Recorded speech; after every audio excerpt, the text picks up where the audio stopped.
One of the first things the devil did when Jesus walked on earth and opened his ministry up was that he took him to the top of a mountain. He took him to the top of a mountain, exceeding high mountain, and showed him all the kingdoms of the world and the glory of them.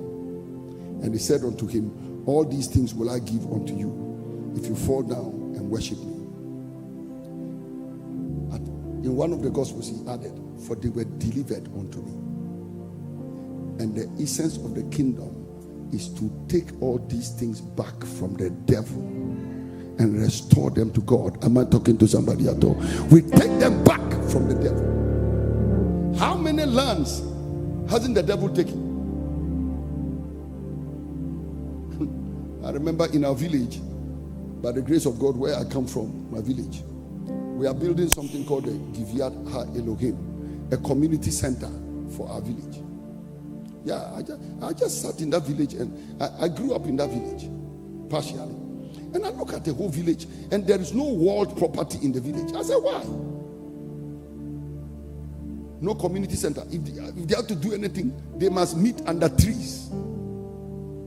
And the government hasn't got what it takes to go into our villages. Let me tell you, they haven't got what it takes. They have the gold, they have the silver, they have the oil, but they don't have the heart to go into our villages.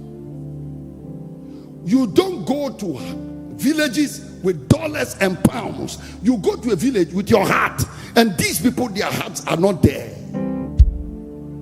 The one that comes from there and you grew up from there, you must think. And there are many of you who have run away from your villages, and you are afraid to go back because you say when you go back, witches will kill you. You are dead already. You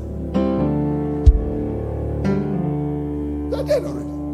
Why do you think you are alive? Somebody who left a village and you've never returned there to say hello to the people, you are dead already. There are many people who think they are alive, but they are dead. A friend of mine told me a story about a woman who went to church with her husband. And she went to the church with her husband and their children. And the pastor was calling for widows to pray for them. The woman left her husband and children in the chair and went forward for prayer.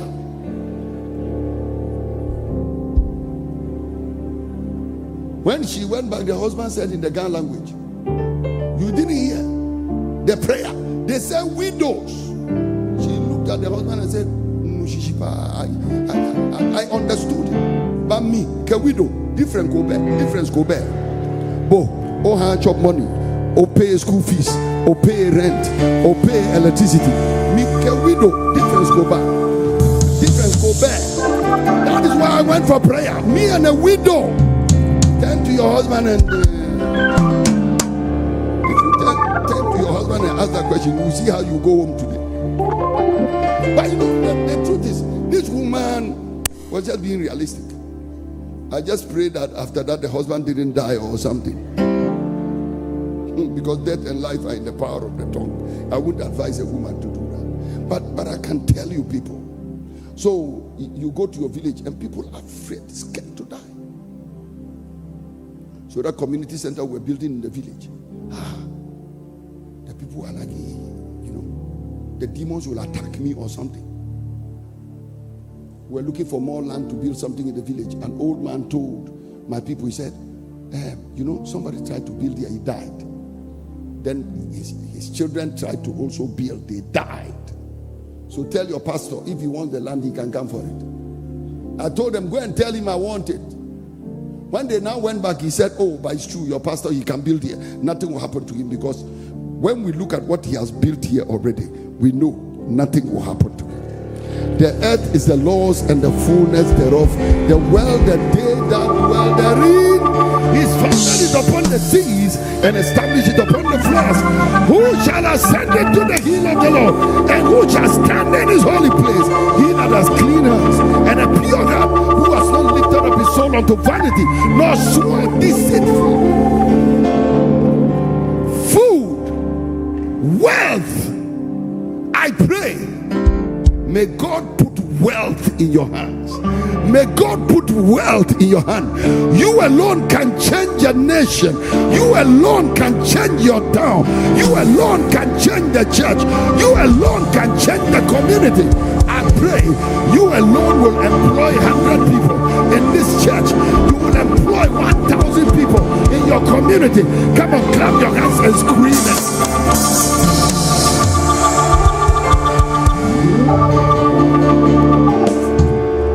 Yesterday, I was talking to one of my daughters who has finished uni in one of the countries, in one of the Western countries. And the lady hasn't got an employment. So I said, oh, over there too, the government can't employ the people. She said, oh, Daddy, a lot of the people who are employed are the private sector. Lift up your hand. Receive wealth. I said receive wealth. Some of you, when we are talking about wealth, you think we are talking about prosperity. Life which is respectable. Life where you are not begging. Life where you are not miserable. Life when they look at you, you reflect the glory of God and reflect the power of God. That is what I'm talking about. Life when you are not lying to your wife and apologizing to your wife. Life when you are walking in dignity and glory. Prosperity. He said, give us this day our daily bread. Food, lands, houses, possessions, where you are in control. And Jesus is walking on earth and the man is in control, man. Go to that village, Bethphage. You will see 2 donkeys tied. Untie them and bring them to me. This is kingdom. I own it. Jehovah. When we close this service today, just go to the car park. Tell them you are in the kingdom. Enter one of the cars, drive it. I tell you. When they ask you, why are you untying this car? Tell them the master has need of it.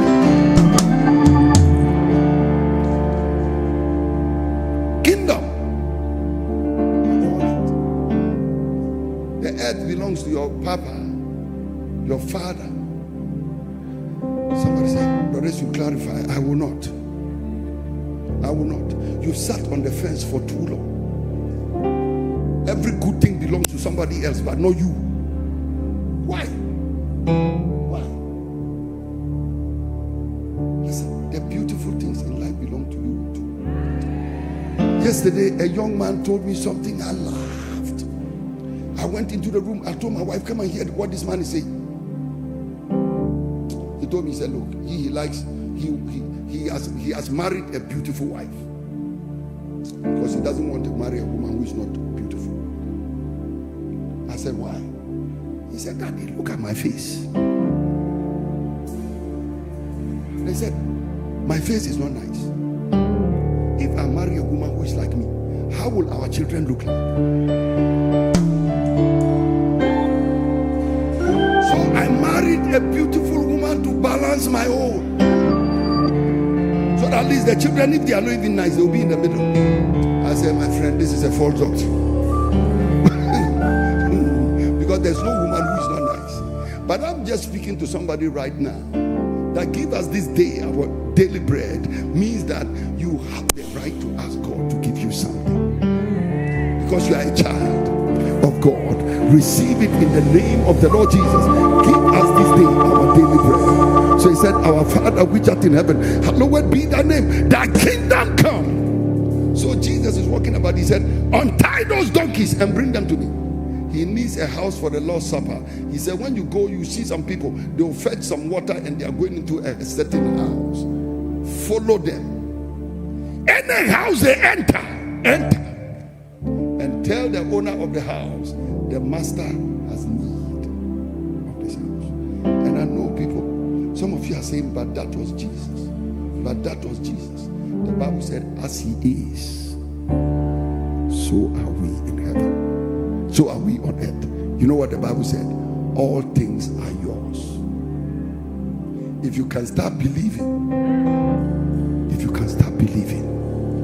if you can start expecting, if you can start praying, if you you carry, listen, you carry so much power you have no idea. When you come to Bogatanga, our church is just opposite the police headquarters, the regional police headquarters. We are opposite. Some people went and built containers. They erected containers in front of the police headquarters. I looked at the containers. I said, it will not help our environment because they mirror us. So I went to the police and I told them, tell the containers to leave. They said, how? I said, okay. I will do landscaping for you. So tell them to leave. The police used my name and told the people whose containers were there. The pastor said you should leave because he's coming to do landscaping. And it was our name they used to remove the containers. That is how much authority people have. Or let me not say authority alone, how much favor God can give us as a church. Can I tell you this? We are wasting the favor.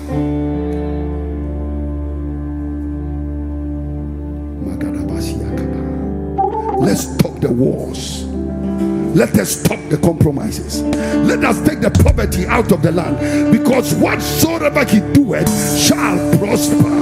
The Bible says, blessed is the man that walks not in the counsel of the ungodly, nor stands in the way of sinners, nor sitteth in the seat of the mockers. His delight is in the law of the Lord. In his law does he meditate. He shall be like a tree planted by the rivers of water. His leaves will not wither, bring forth his fruit in his season. Whatsoever he doeth, it shall prosper. I pray, may poverty leave your hands, may indebtedness leave your hands. He will give unto you your daily bread, and you will supply other people their daily bread.